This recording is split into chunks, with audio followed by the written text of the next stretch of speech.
রোজা রাইখা মিথ্যা কথা বলাটা জায়েজ আছে তো?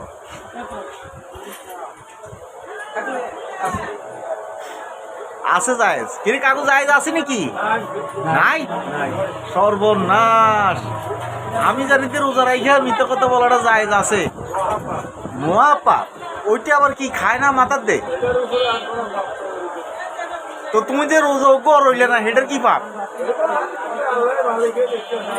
তো এটাও তো আল্লাহ মালিকই দেয়, এটা ফারাকের মাঝে দেয় না? বড় বুঝি না কেমনে তোমার আল্লাহ মাপ দিব? এটা একটা কথা? ভালো কাজ করে ছেলে যেন মাপ দেয়। হ্যাঁ,